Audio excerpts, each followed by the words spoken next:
జై బాబా. ఈరోజు మరి బాబా ప్రేమికులకు, బాబా జీవితంలో, బాబా ఈ విశ్వానికి అరుదించి ఆయన మన మధ్యన పాత్రధారి అయి ఉండి ఈ విశ్వ కళ్యాణం కోసం విశ్వ కార్యాన్ని ఎంతో ఘనంగా, ఎందుకంటే ఎన్నో యుగాలకు యుగాలకు అంతమైనటువంటి ఈ కాలచక్రానికి చివరిలో నేను వచ్చానన్నారు బాబా. అందుకని ఈసారి నా మేనిఫెస్టేషన్ అలాగే ఉంటుంది. నన్ను అందరూ గుర్తించి నేను అవతారుడను అని తెలుసుకోవటం అలాగే ఉంటుంది. ఆ ఆ విధంగానే అందరిలో ఇప్పుడు ఏదైతే భౌతికవాదం చెలరేగి ఉందో, ప్రాపంచికమైన వ్యామోహం చాలా ఎంత ఉన్నత స్థాయిలో గూడు కట్టుకొని ఉందో, అదంతా అంటే మరి గీతలో చెప్పినట్టు ధర్మ సంస్థాపనార్థాయ సంభవామి యుగే యుగే, ధర్మ సంస్థాపన కోసమే ఆయన వస్తాడు. అంటే ఆ ధర్మ సంస్థాపన అనేటి ఏంటి?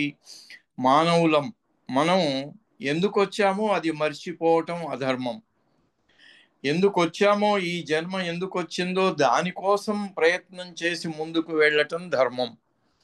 మానవత్వంతో జీవించటం ధర్మం.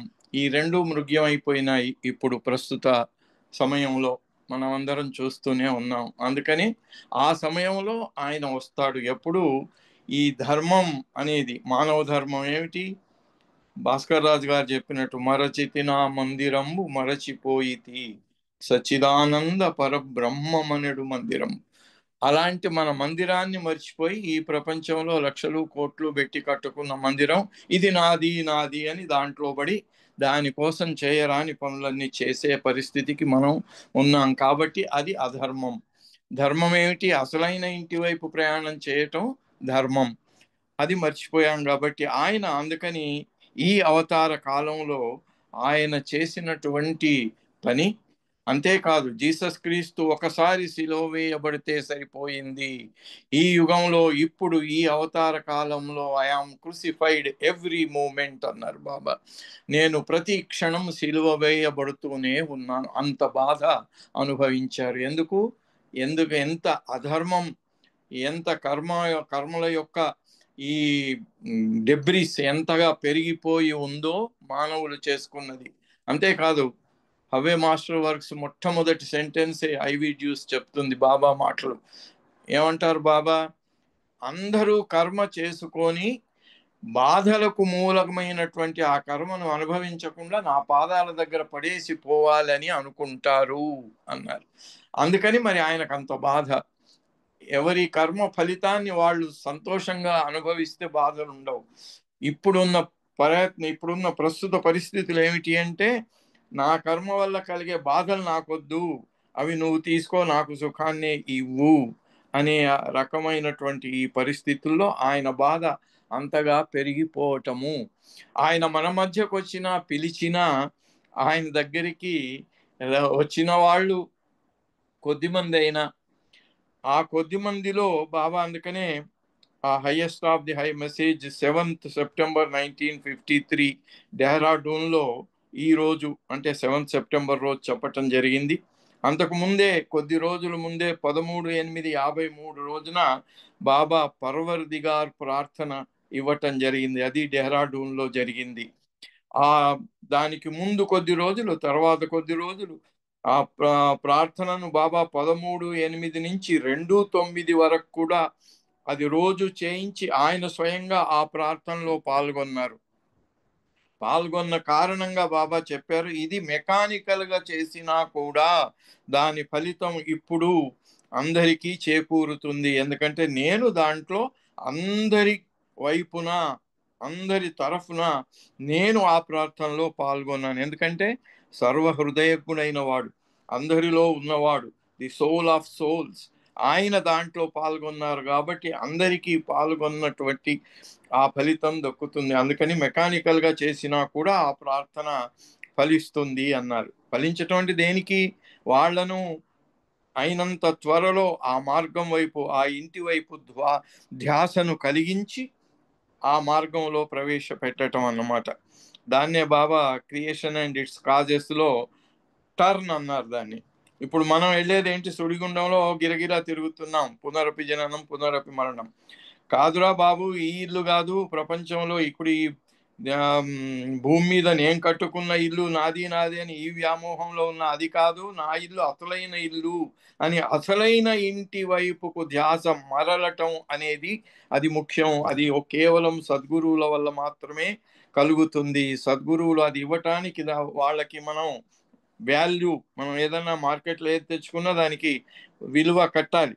అలాగే సద్గురువులకు కూడా విలువ కావాలట. ఏం విలువ అంటే మన ప్రేమ కావాలి.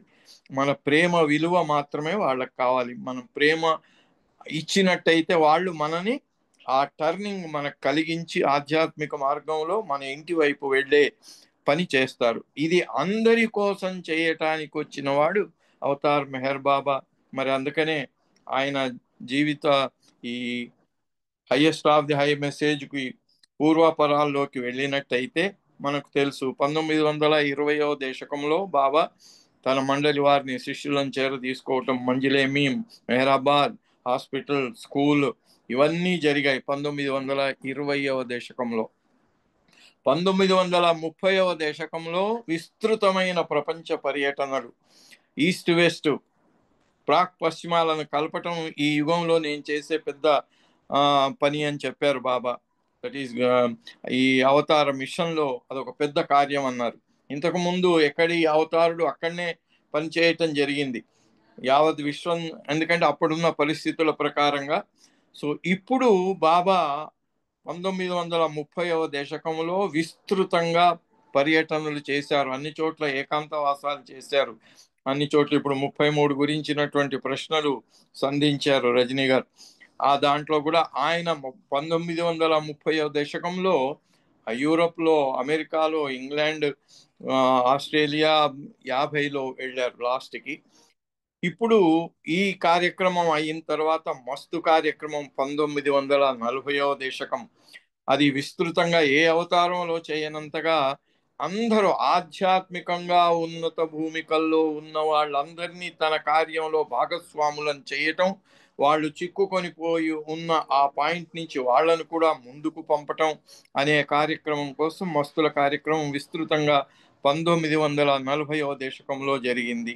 దాని అంతంలో నవజీవనం, నవజీవనం తర్వాత మనోనాశం, హైదరాబాద్ నుంచి మెహరాజాదు. అది అయిపోయిన తర్వాత బాబా 52లో పశ్చాత్తాప ప్రార్థన ఇచ్చారు నవంబర్లో. 53లో డెహ్రాడూన్లోనే, 53లో మరి 52లో హమీర్పూర్ పర్యటన.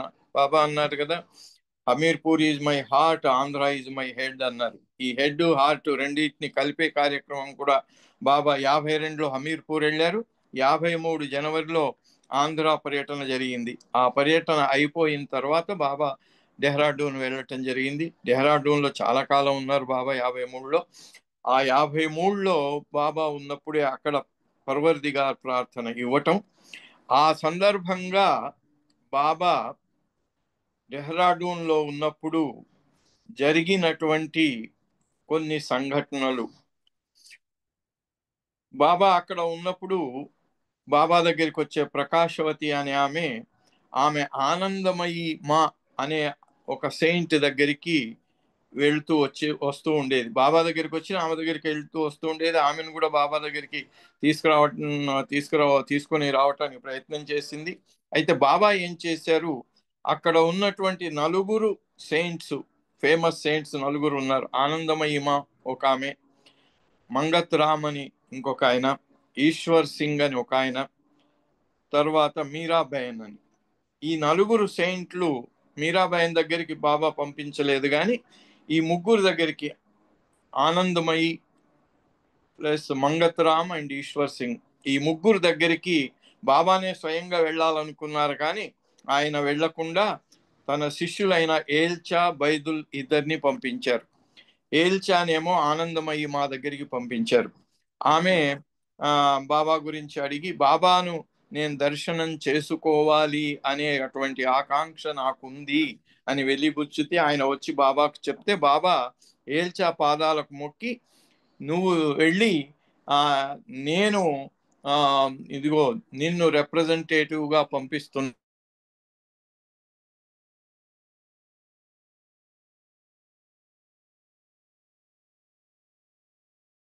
పని లేదు, ఎక్కడ ఉంటే అక్కడి నుంచే నా దర్శనం చేసుకోవచ్చు అనే సందేశం ఆమెకు పంపించటం జరిగింది. బైదుల్నేమో మంగత్ రామ్ ఈశ్వర్ సింగ్ దగ్గరికి బాబా పంపించారు. ఆయన వెళ్ళి వచ్చిన తర్వాత బాబా ఆయన అడిగాడు, వెళ్ళావు కదా, ఈశ్వర్ సింగ్ అనే సెయింట్ ఆయన ఏమడిగాడు అన్నారు.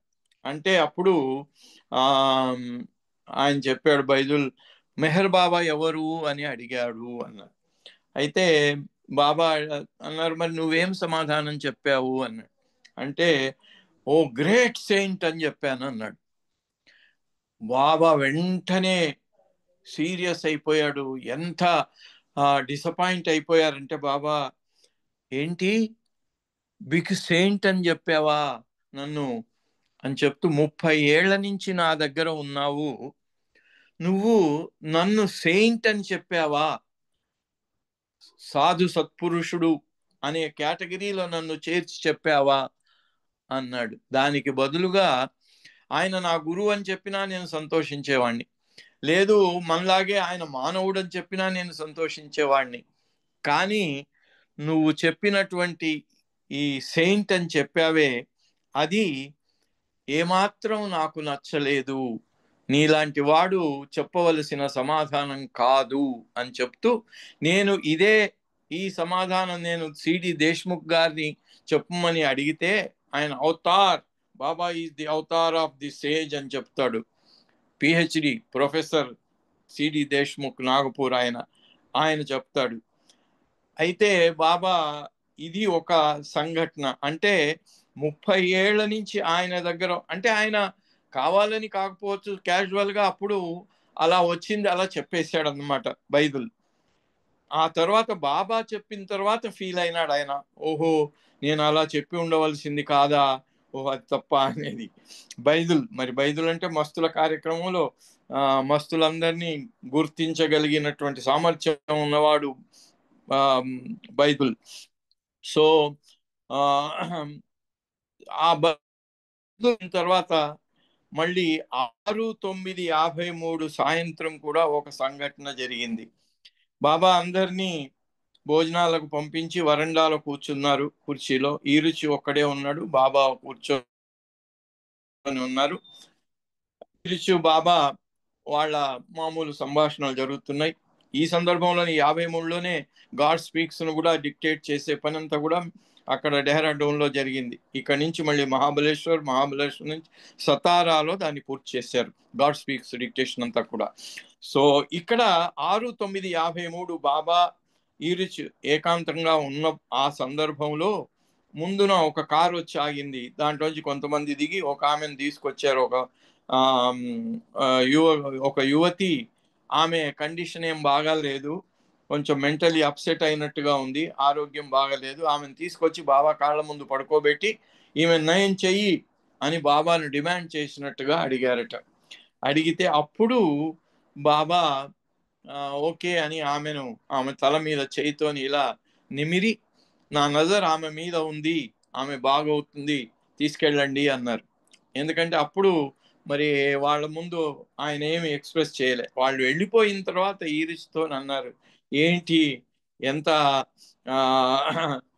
నన్ను వాళ్ళు ఏమనుకుంటున్నారు, ఒక మామూలు డాక్టర్ అనుకుంటున్నారా, లేదా భూత వైద్యుడు అనుకుంటున్నారా, ఇలా తీసుకొచ్చి నా ముందు పడుకోబెట్టి ఆమెను ట్రీట్ చేయమన్నారు అనే అటువంటి ఆ సందర్భాన్ని పురస్కరించుకొని బాబా మరునాడు, అంటే 7th సెప్టెంబర్ రోజున హైయెస్ట్ ఆఫ్ ది హై అనే అటువంటి సందేశాన్ని ఇవ్వటం జరిగింది.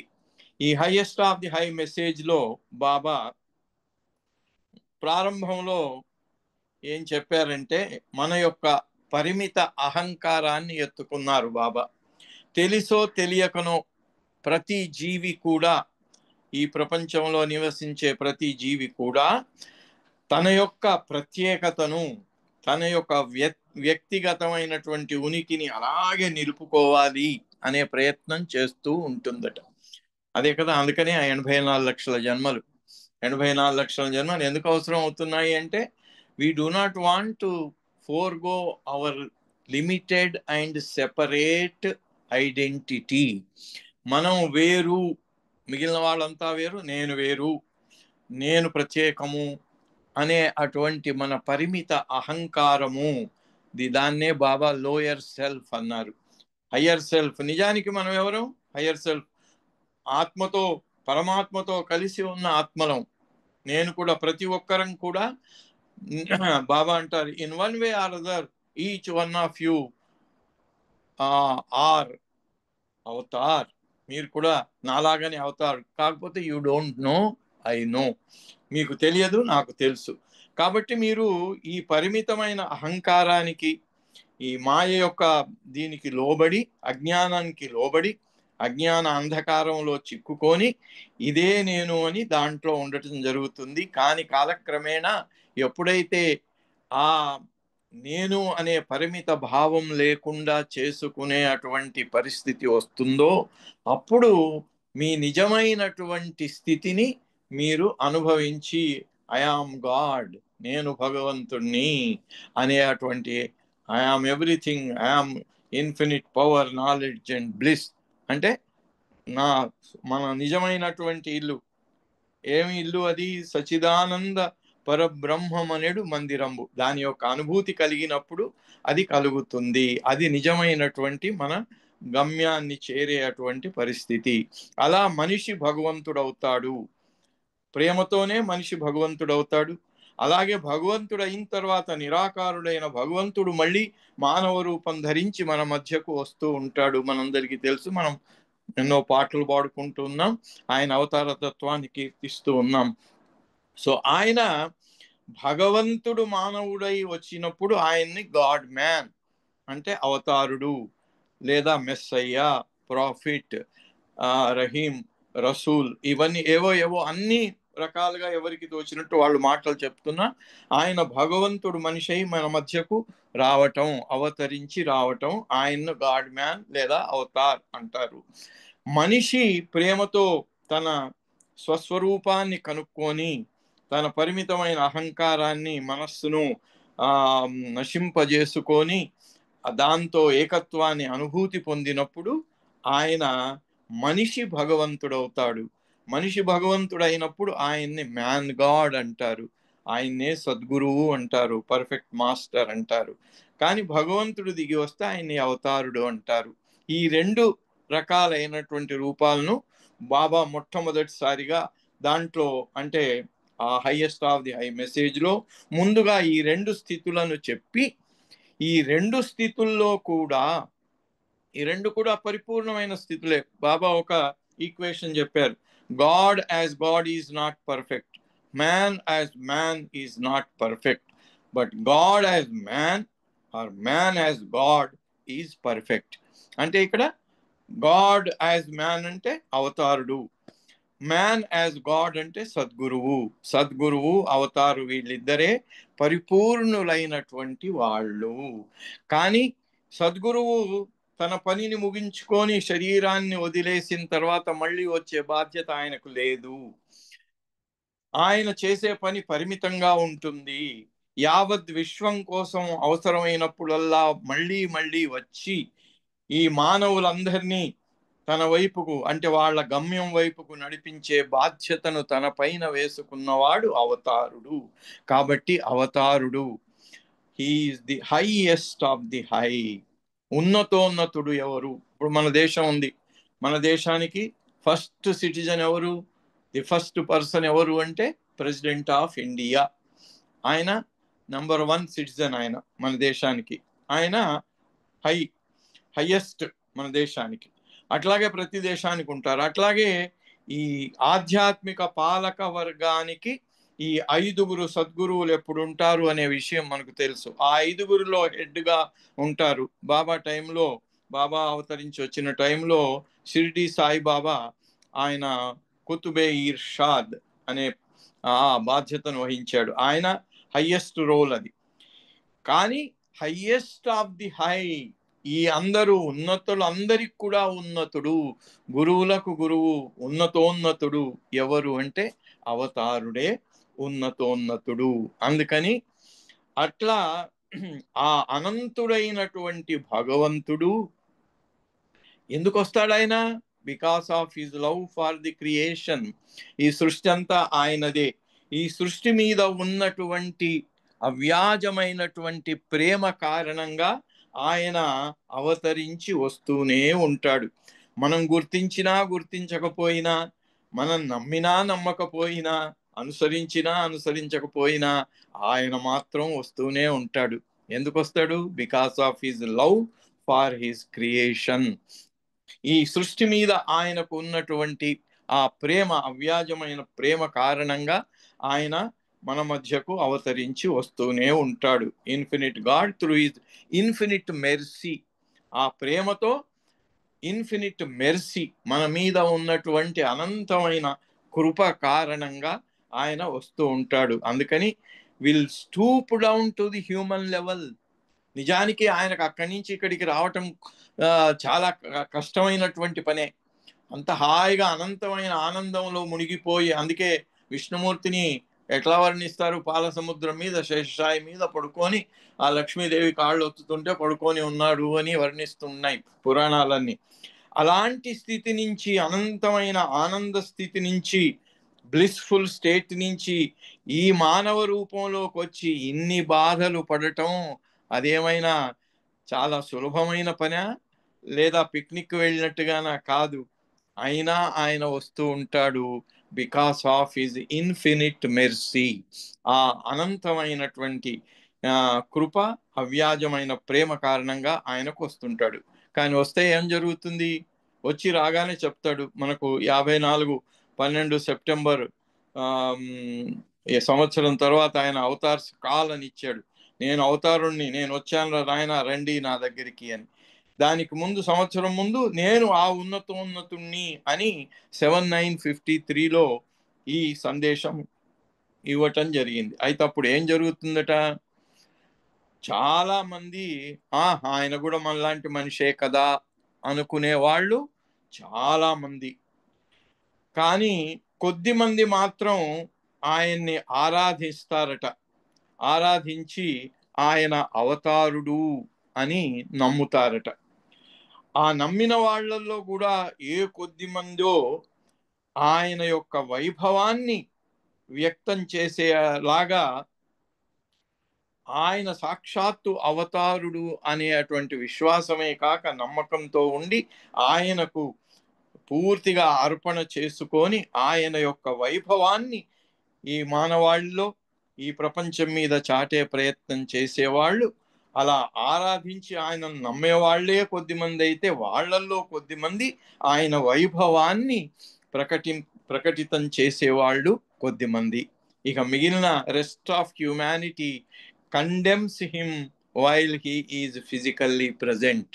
ఆయన ఎప్పుడైతే మన మధ్యన ఉంటాడో అప్పుడు మిగతా మానవులందరూ కూడా, ఇలాంటి కొద్ది మంది తప్పితే మిగిలిన వాళ్ళందరూ కూడా ఆయన నమ్మకపోగా, ఆయనంటయ్యా ఆయన దేవుడు అని చెప్పుకుంటాడు, దేవుడు ఎట్లా అవుతాడు మనిషి అని ఆ రకంగా వాళ్ళకు తోచిన విధంగా ఆయన్ని విమర్శించటం, ఆయన దేవుడు ఎలా అవుతాడు అని విమర్శించటం, ఇది చేసేదే చాలా మంది అలా చేస్తూ ఉంటారట. అయినా కూడా బాబా అంటాడు, అందుకనే నాకు స్తుతి నింద ఈ రెండిటి నాకేం, ఎందుకంటే స్తుతించే వాళ్ళలో నేనే ఉన్నాను, నన్ను నిందించి విమర్శించే వాళ్ళలో నేనే ఉన్నాను. సో వాడెవడు? వాడి సంస్కారాలు ముసుగేసుకున్నటువంటి ఆ లోపల ఉన్న నేనే నాకు కనిపిస్తూ ఉంటాను. కాబట్టి నాకు దానివల్ల ఏమీ పొరపాటు లేదు, అది దానివల్ల నాకు ఏమి ప్రతిస్పందన కలగదు.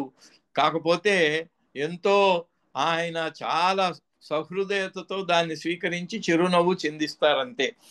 ఎందుకంటే ఇద్దరు సమానమే ఆయనకి, ఇద్దరు ఆయన పనే చేస్తున్నారు. మళ్ళీ ఆయన మరి కేజే దస్తూర్ గురించినటువంటిది ఒక ప్రశ్న వచ్చింది. ఆయన బాబాకు విరుద్ధంగా రాస్తే బాబా ఆయనకు డబ్బులు ఇచ్చారు తన గురించి రాయటానికి విరుద్ధంగా పత్రికల్లో. ఎందుకు? ఆయన రక్తంతోని బాబా చరిత్ర రాసినా కూడా చాలా తక్కువే అని మద్రాసులో చెప్పిన వ్యక్తి ఆయన ఆ రోజు స్పీచ్ ఇస్తూ బాబా దర్శన కార్యక్రమంలో మనం రక్తాన్ని తీసి కాగితాల మీద బాబా గురించి రాస్తే కూడా అది తక్కువే అని అంటే అప్పుడు డాకే ఫాల్కర్ అన్నట్టు, వీడు ఇంత బక్కగా ఉన్నాడు, సన్నగా ఉన్నాడు, వీళ్ళు ఎంత రక్తం ఉందని బాబా గురించి రాస్తాడు వీడు అని అని చమత్కరించాడట డాకే ఫాల్కర్. అలాంటి మనిషి బాబా అతన్ని ఇంగ్లాండ్కు తీసుకుపోలేదు అనే ఒక్క కారణంతోని బాబాకు వ్యతిరేకం అయిపోయి బాబాకు విరుద్ధంగా రాయటం, పాల్ బ్రంటన్ కూడా లేనిపోనివి చెప్పి వానితోని కూడా బాబాకు విరుద్ధంగా కార్యక్రమం చేయించటం చేసిన మనిషి కేజే దస్తూర్. సో అలాంటి వాడిని కూడా ఆయన అలాగే మెహరా మేనమామ కర్నల్ ఇరానీ, ఆయనకు కూడా అందరూ కర్నల్ ఇరానీ పేరు కూడా అక్కడ బాబా మెమోరియల్ టవర్ లో రాయించారు బాబా. ఎందుకంటే అతను కూడా నా పనే చేశారు. మరి మనకు భాగవతంలో చూసినట్టయితే ప్రహ్లాదుడు తండ్రి అన్నట, నానా నువ్వు నేను ఇద్దరం ఒకటే పని చేస్తున్నాము, నేను నారాయణ నారాయణ అంటున్నా, నువ్వు నారాయణ నారాయణ అని అంటున్నావు, తేడా ఒకటే, నేను భక్తితో అంటున్నాను, నువ్వేమో వైరంతో అంటున్నావు, ఆయన మీద వైరం పెంచుకొని ఎనిమిటీ పెంచుకొని దాంతో అంటున్నావు, అదే తేడా గాని మన ఇద్దరం చేసే పని ఒకటే అన్నట. అలాగా బాబాకు ఇద్దరు కూడా నా పనే చేస్తున్నారు అని బాబా అనేవారు. అందుకని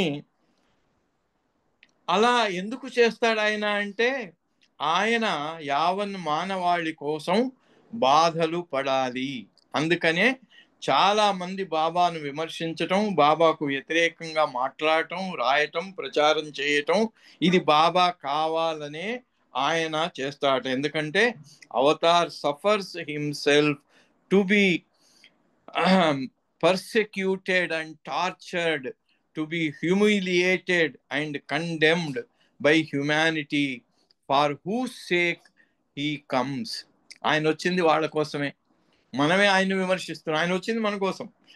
కానీ ఆయన కావాలనే ఆ సంఘటనలు జరిపించుకుంటారట. ఎందుకు అవి జరిగితే కానీ ఆయన బాధపడాలి కదా, బాధపడాలి గనక వాళ్ళతో బాధలు పెట్టించుకున్న ఆ సీన్లు అక్కడ జరగాలి గనక ఆయన అవతారుడు ఎప్పుడు వచ్చినా కూడా స్వయంగా ఆ బాధలు పడటం, ఆ బాధలకు కారణమైన వాళ్ళు ఆయన్ను నిందించటం జరుగుతూ ఉంటుంది. By the act of condemnation, సరే వీళ్ళు కండెమ్ చేసిన వాళ్ళకేమైనా శిక్షలు విధిస్తాడా, వాళ్ళని ఏమైనా శాపం పెట్టి, ఇప్పుడు మనకి మునులు ఋషులు వీళ్ళందరూ కూడా వాళ్ళ కోపం వచ్చిందంటే శాపం పెడతారు అని మనకు పురాణాలు. అయితే ఏదన్నా అలా శాపం పెడతారా? కాదట. బాబా మరి హైయెస్ట్ ఆఫ్ ద హైలో ఏం చెప్తున్నాడంటే, by the act of condemnation indirectly they asset existence of God in his eternal state.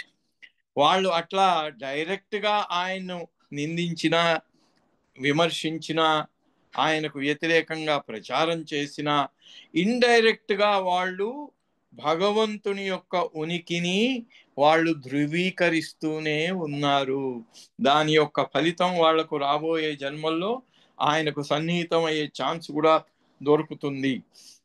God in his eternal state అంటే భగవంతుని యొక్క నిరాకారమైనటువంటి శాశ్వత స్థితిలో ఉండే భగవంతుణ్ణి వాళ్ళు ధృవీకరిస్తూనే ఉన్నారు. మానవుడుగా వచ్చిన వాణ్ణి కండెమ్ చేస్తున్నా కూడా ఆయన లోపల ఉన్నటువంటి ఆ అనంతుడైనటువంటి ఆ శాశ్వతుడైనటువంటి భగవంతుణ్ణి మాత్రం ధృవీకరిస్తూనే ఉంటారు. ఎట్లా? ఇండైరెక్ట్ గా, వాళ్ళకు తెలిసినా తెలియకపోయినా. సో అది బాబా చెప్తూ నేను వచ్చాను అని అందరికీ చెప్పటం జరుగుతుంది. ఆయన అప్పుడే కాదు, ఉపాసిని మహారాజా 1922లోనే ఆరతి ఇచ్చి స్వయంగా మెర్వాన్ యువర్ ఆదిశక్తి అవతార్ అన్నారు 22లో. ఈ డిక్లరేషన్లు ఇవి అవతారుడుగా ఇప్పుడు డిక్లరేట్ చేశామని మనం కొన్ని సంఘటనలు చెప్పుకోవటానికే, కానీ ముందుగానే ఆయనకు అన్నీ తెలుసు, సద్గురువులకు తెలుసు. సద్గురువులు ఆ ప్రకటన 22లోనే ఉపాసిని మహారాజు చెప్పి ఆ విశ్వ కార్యభారాన్ని బాబాకు అప్పగించే కార్యక్రమం 1922 జనవరిలోనే జరిగింది. సో అట్లా అవతారుడు అలా వచ్చి నేను అవతారుణ్ణి అని చెప్పుకున్నటువంటి మాటలు ఇంతమంది, ఎందుకంటే ఆయనను అనుసరించేవాళ్ళు కొద్దిమంది, ఆయనను విమర్శించేవాళ్ళు అధికులు. కాబట్టి అయ్యో ఇదేమిటి, అవతారుడు వచ్చి నేను వచ్చాను అని చెప్పింది అరణ్యరోదనమేనా అని కూడా ఒక సందేహం కలగవచ్చు. కానీ బాబా అంటున్నాడు కాదట, ఇది అన్ని ఆకాశంలో, గాలిలో, నీటిలో, భూమి మీద అన్ని చోట్ల కూడా ఆయన ఇచ్చినటువంటి అవతారుని యొక్క పిలుపు, దాని యొక్క స్పందన, ప్రతిస్పందన అలా మనం ఎక్కడైనా బాగా, మనం 3 రోజులు చల్లపల్లిలో అఖండనామం జరిగింది. ఆ నామ సంకీర్తన జరిగిన తర్వాత దాని యొక్క ధ్వని, ప్రతిధ్వని ఆ వాతావరణంలో ఎలా వ్యాపిస్తూ ఉంటాయో అలా అవతారుని యొక్క ప్రకటన, నేను వచ్చాను అనేది కూడా అలా వ్యాపించి ఉంటుంది. కాలక్రమేణా యావత్ విశ్వం అంతా కూడా ఆయన దగ్గరికి వచ్చి, మధుసూదన్ అంటాడు, మధుసూదన్ సారీ దునియా ఝుకేగి మేహరికి మహిమాతో గాతే హీ రహియే. యావత్ విశ్వం అంతా వచ్చి ఆయన మ్రోల వ్రాలే అటువంటి రోజు ముందుంది. అందుకని గాతే హీ రహియో, ఆయన నామని పాడుతూ ఉండండి అంటాడు ఆయన. సో అందుకని అవతారుడు ఎప్పుడొచ్చినా ఒక్కడే. ఈ విషయం మనకు పురాణాలు అక్కడ ఆయన అవతారం, ఈయన అవతారం అని ఎందరో దేవుళ్ళ అవతారాలు అనే విషయం లేదు. ఉన్నది దేవుడు ఒక్కడే. కాబట్టి ఎప్పుడు వచ్చినా, ఏ రూపంలో వచ్చినా, జొరాస్ట్రైనా, రాముడైనా, కృష్ణుడైనా, బుద్ధుడైనా, జీసస్, మొహమ్మద్ ఎవరైనా కూడా వచ్చింది ఆ దేవుడే. నామం వేరు, రూపం వేరు, ఆయన చేసే పని యొక్క విధానం వేరు, ఉపయోగించిన భాష వేరు, ఇవి మారుతాయి. కానీ ఆయన ఒక్కడే, వచ్చిన వాడు ఒక్కడే అనే విషయం కూడా బాబా ఈ హైయెస్ట్ ఆఫ్ ది హైలో చెప్తి. ఇక బాబా మన దేశంలో, ఈ ప్రపంచంలో ఎంతో లెక్కలేనంత మంది సాధువులు, సత్పురుషులు, మహాత్ములు, మహాపురుషులు, యోగిలు, వలీలు ఎంతో మంది ఉన్నారు. కానీ దీంట్లో కూడా నిజమైన సాధువులు చాలా కొద్ది మందే ఉన్నారు. వాళ్ళు కూడా ఇంకా గమ్యం చేరకుండా మధ్యదారిలో ఉండేవారే. కాబట్టి నన్ను మాత్రం అలాంటి ఆ సాధు సత్పురుషుల జాబితాలో చేర్చకండి అని చాలా ఖచ్చితంగా చెప్పారు. అందుకే దీని సంఘటన బైదులు వెళ్ళి ఈశ్వర్ సింగ్ దగ్గర, బాబా ఎవరు అంటే ఆయన గొప్ప సత్పురుషుడు అని చెప్పినాడు ఆయన, గ్రేట్ సెయింట్ అని చెప్పాడట. అది దానికి ఇది ఇక్కడ బాబా చెప్పినటువంటి ఒక హెచ్చరిక ఏమిటి అంటే, అసలు సాధు సత్పురుషులు బోలెడంత మంది ఉన్నా దాంట్లో నిజమైన వాళ్ళు కొద్ది మందే ఉన్నారు. ఆ కొద్ది మందిలో కూడా నన్ను జతపరచవద్దు, ఎందుకంటే నేను వాళ్ళకంటే ఇంకా చాలా ఉన్నతుణ్ణి. అండ్ నేను అయితే నన్ను మానవుడిగా తీసుకోండి, ఎందుకంటే మీలాగే నాకు కూడా మనిషి రూపం ఉంది. కాబట్టి నన్ను సామాన్యమైన మానవుడిగానే తీసుకోండి. సామాన్యమైన మానవుడిగా తీసుకుంటే నేను మీలాంటి వాడిని. ఇక నా దగ్గరికి వచ్చి నన్ను అదో ఇదో అడగటం, నా నుంచి మీరేదో కోరటం, ఇవన్నీ ఎందుకు, అవసరం లేదు కదా. నేను మీలాంటి వాడిని అయినప్పుడు మీకంటే ఎక్కువ నేను మీకేం చేయగలను.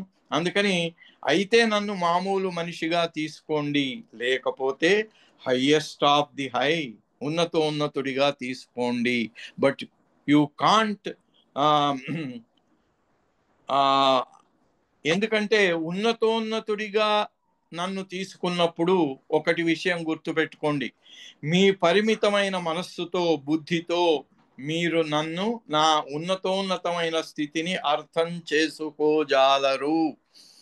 అందుకని నా వైపు నుంచి నేను చెప్తున్నాను, I am the highest of the high, నేను ఉన్నతోన్నతుణ్ణి, దానికి ఏమి సందేహం లేదు అనే విషయం చెప్తూ, ఇప్పుడు నేను ఉన్నతోన్నతుణ్ణి అయితే నేనేం చేస్తాను, మీ నుంచి ఏమి ఆశిస్తాను, అడుగుతాను అనే విషయం చెప్తూ, మీరు ఎట్లాగూ నేను ఉన్నతోన్నతుణ్ణి అయినప్పుడు నన్ను మీ పరిమితమైనటువంటి మనస్సుతో, బుద్ధితో అర్థం చేసుకోవటం మీ సాధ్యం కాదు గనక, నేను ఉన్నతోన్నతుణ్ణి అయినప్పుడు ఏమిటి నేను చేసేది, my will is law, my wish governs the law, and my love sustains universe. నా ఇచ్చనే ఈ యావత్ విశ్వాన్ని నడిపించే శాసనం. ఆ శాసనాన్ని అవసరానికి తగ్గట్టుగా దాన్ని అమలు పరిచేది నా విష్, నా అభీష్టం. తర్వాత లవ్ సస్టైన్స్ యూనివర్స్, నా ప్రేమనే ఈ యావత్ విశ్వాన్ని ఇలా సురక్షితంగా కాపాడుతూ ఉంటుంది. నా ప్రేమే నేను విత్డ్రా చేసినట్టయితే మొత్తం విశ్వం అదృశ్యం అయిపోతుంది, ఈ విశ్వం అంతా కూడా. అయితే అలాంటి నేను ఈ యావత్ విశ్వాన్ని నడిపించేది నేనైనప్పుడు నేను మీ నుంచి కోరేది ఏమిటి?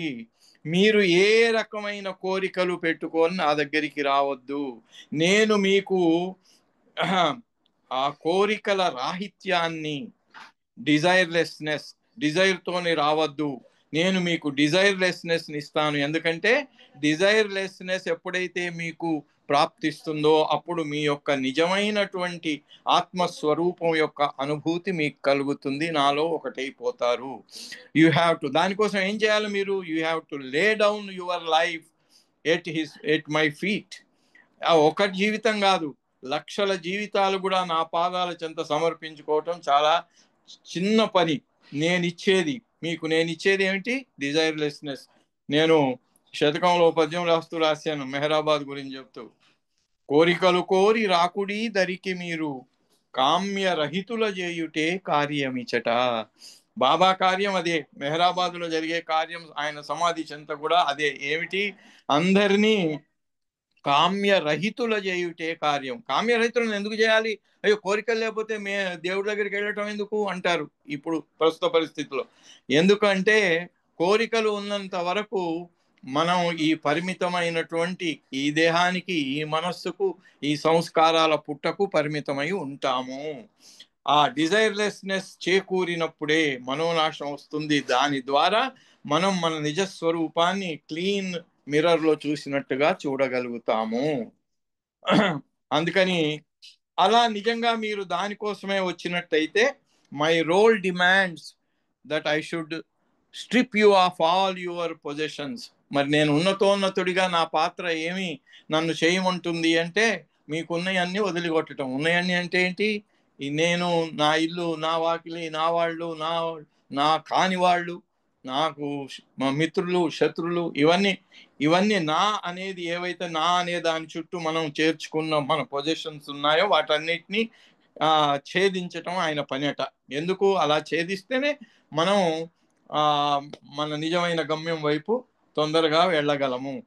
అది ఇన్స్టాంటేనియస్ అట. దానికి ఆయన అలా చేసి ఆయన కృపగాని మన మీద పడినట్టయితే ఒక్క క్షణంలో అది మనకు ప్రాప్తిస్తుందట. దీనికి రూమీది కథ, బాబా రూమీది ఉదంతం చెప్పటం జరిగింది. రూమీ రోజు ఆయన గురువు షంషే తబ్రీజ్తో చదరంగం ఆడేవాడట. ఆ చదరంగం ఆడుతూ రోజు ఓడిపోయేవాడట. రోజు ఓడిపోయి కొన్ని సంవత్సరాలు గడిచిపోయిన తర్వాత ఒకరోజు, ఈ రోజు కూడా ఓడిపోయాను అన్నాడట. అప్పుడు షంషే తబ్రీజ్ ఆయన నెత్తి మీద చేయి పెట్టి, లేదు ఈ రోజు నువ్వు గెలిచావు అన్నాడట. ఆ క్షణం ఆయనకు దైవ సాక్షాత్కారం జరిగిపోయింది. రియలైజేషన్ అంటే భగవదైక్యం ఆ ఒక్క క్షణంలో జరిగిపోయిందట.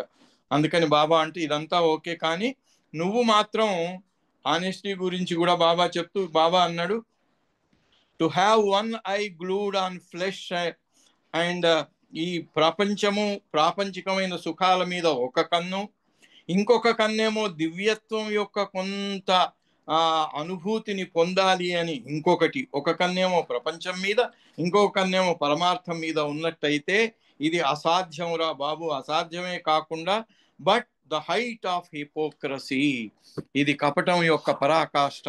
అట్లా మాత్రం ఉండకండి. నీకేం కావాలో నీ లోపల మనస్సులో బయట ఒకే రకంగా ఒకే దాన్ని నువ్వు రెండు కళ్ళను నా మీదనే పెట్టు, ఒక కంటిని ప్రపంచం మీద, ఒక కంటిని నా మీద మాత్రం పెట్టకురా బాబు అన్నారు అని లాస్ట్కు బాబా చెప్పి ముగించేస్తాను, సమయం దాటిపోయింది. సో నేను తలుచుకుంటే ఒక్క క్షణములో నా తల ఇలా తిప్పినంతలో మొత్తం అందరికీ భగవత్ ఐక్యాన్ని కలిగించవచ్చు. నేను అందరినీ భగవంతుడు ఒకటి చేసేస్తాను. ఇప్పుడు సృష్టి అంతా అదృశ్యం అయిపోతుంది. కానీ దాంట్లో ఏమీ మజా లేదన్నారు బాబా. అజ్ఞానం ద్వారా అజ్ఞానపు ద్వంద్వానుభవాలను పొందుతూ దాన్ని అధిగమించి, అందుకనే బాబా అంటాడు, నేను మాయను నాశనం చెయ్యను, మాయ అంటే ఏమిటో నీకు తెలిసేలాగా చేస్తాను. దాన్నే అవేకనింగ్ అన్నారు Baba. I have come not to teach but to awaken. So అలాంటి అవేకనింగ్ ఇవ్వటానికి వచ్చాడు గనుక ఆయన ఒక్క క్షణంలో అందరికీ దైవ సాక్షాత్కారం ఇవ్వచ్చు. కానీ ఇవ భగవదైక్యాన్ని, భగవదైక్య స్థితిని అందరికీ ప్రసాదించగలడు. కానీ అందరూ అజ్ఞానం ద్వారా అజ్ఞానాన్ని అధిగమించి స్వస్వరూపాన్ని తెలుసుకొని భగవదైక్య ప్రాప్తిని పొందటం అనేది అది చాలా ఉన్నతమైనటువంటి సృష్టి యొక్క ప్రయోజనము. అందుకని నేను కూడా మీ మధ్యకు ఇలా పాత్రధారిగా వచ్చి, ఉన్నతోన్నతున్నైనా కూడా మీ మధ్యన పాత్రధారిగా వచ్చి ఆ కార్యాన్ని నిర్వర్తిస్తూ ఉంటాను అని బాబా 7th September 1953 రోజు చెప్పిన ఈ హైయెస్ట్ ఆఫ్ ది హై, కొంత దాన్ని అది పూర్తిగా చెప్పుకోవాలంటే చాలా టైం పడుతుంది, క్లుప్తంగా చెప్పుకునే ప్రయత్నం చేశాం. అవతార్ మెహర్ బాబాకి జై. జై బాబా అండి, జై బాబా. చాలా చక్కని విషయాలు, అద్భుతమైన విషయాలు తెలియజేశారు. మీకు బాబా ప్రేమ మెండుగా ఉండాలి. మీరు చెప్పిన విషయాల్లోనే అంటే మానవుడికి ఉండేటువంటి బలహీనతలను తొలగింప చేసుకుని భగవంతుల్లో చేరడానికి దగ్గర అవ్వాలి. మన కర్మలని అన్ని మనం పోగు చేసుకున్న కర్మలన్నీ మనం ఆ కర్మలన్నీ బాబా పాదాల దగ్గర పెట్టి ఆయనకు మరింత భారం అవుతున్నాం అనేటువంటి విషయం తెలియజేశారు. ప్రార్థనలకు ఉండే ప్రాధాన్యతను తెలియజేశారు. సద్గురు మన నుండి ఆశించే విషయాల్ని